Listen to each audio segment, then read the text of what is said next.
Hi, welcome back to Love at First Right. It's been a while. Um, you know, summer, summer colds that make, making a vlog kind of gross with sneezing and um, and snorting, kind of like my dog. So here we are again, and it is so good to have you back. For those of you who have never seen one of these, which is probably many of the new people on my Cold Readers Club newsletter. Um, this I'm Victoria Doherty. I am an essay writer and a historical thriller writer who is endeavoring to write a great epic series filled with romance and adventure and thrills and history and archaeology and all of these really exciting things that make a long series, a long form series, something you can really sink your teeth into. And so this blog chronicles those endeavors, and we talk about characters and how to build great characters, how to make a really compelling love story, plot, and all the things that make up for really, really great storytelling. So a couple of weeks ago, a friend of mine, another thriller writer who has started a podcast, invited me to be on his very first podcast, which was just such an honor. And I was so happy to talk to him. He's just a great guy. His name is Michael James Gallagher. And we were talking about all sorts of things. We were talking about writing thrillers. We were talking about history and writing about history, and all of the elements of the writing process that we love. And he asked me if I was a pantser. He's a pantser. And a pantser, for those of you who don't know that term, is someone who writes by the seat of their pants, who writes as they go along, who doesn't storyboard what they're doing and figure out what is happening before they actually start writing.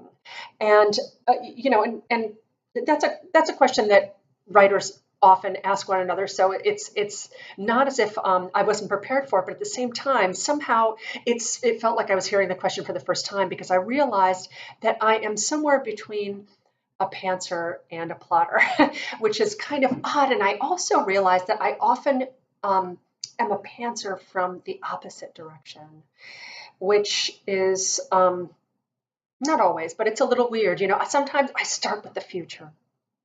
I envision my character's future before I move backwards to figure out what they're going to go through to get there, what they need to go through in order to be the people they are, in order to make the decisions they make.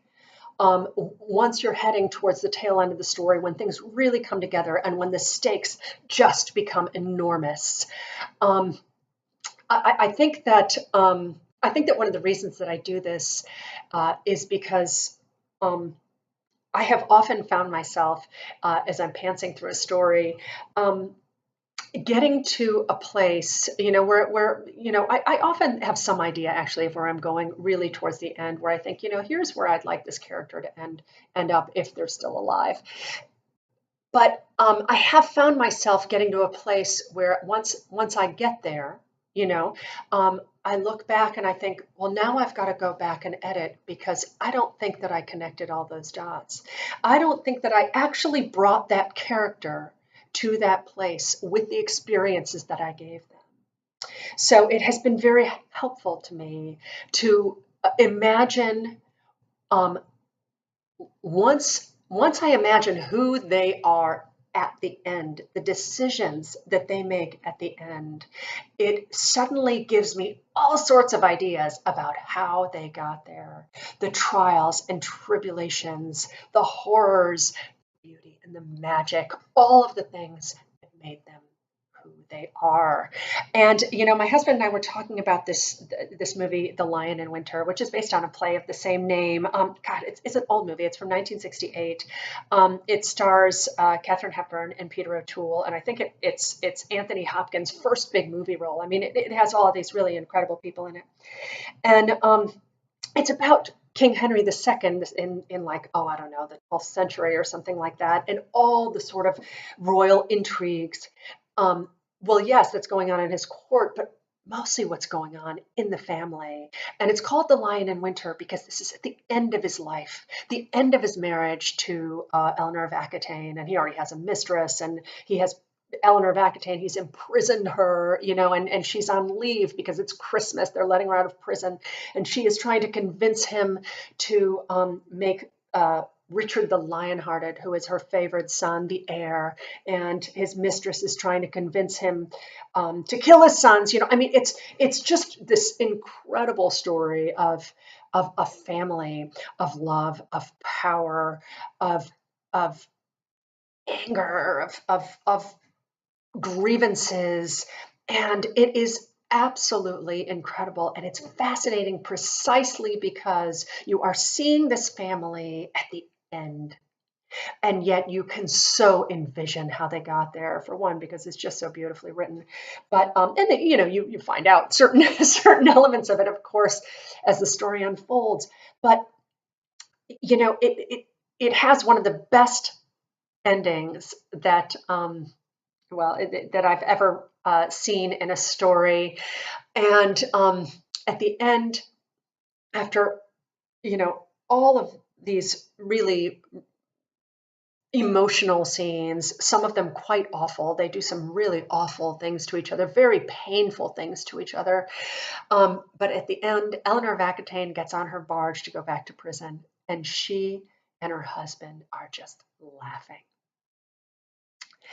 And that is a gold standard for me as I'm looking at my epic story, and I'm envisioning the lovers and that I'm writing, Nif and Shirin, where they're going to be personally at the end of the story, what decisions, how they have been able to make the decisions that they make, and what if these decisions then become a but of course moment, because I think that if you have written some characters and then you have them do something incredibly dramatic and you have not laid the groundwork for it, if you're having them do something you're trusting, your readers are trusting you, and you are trusting yourself and your characters, and you are also trying to make it exciting for your readers. But all of those T's and I's, all of those T's have to be crossed, all of those I's have to be dotted in order for a reader to perhaps be surprised where you take them, but at the same time, they must be able to say, well, but of course they do that. Otherwise, you haven't done your job, and you're going to leave a reader scratching their head saying, I just don't see that. I don't understand how he could forgive her for that. Or I don't understand why she would sacrifice, I'm making this up, the life of her brother for her husband, or the other way around, or whatever the enormous stakes are that you as a writer have created for your readers, and how to bring you to a place of inevitability and acceptance in some way, and perhaps even laughter and love, and a place that just sort of rings with intensity when you get to all of the really poignant parts of the story, the climax, and then slowly unravels from there into that place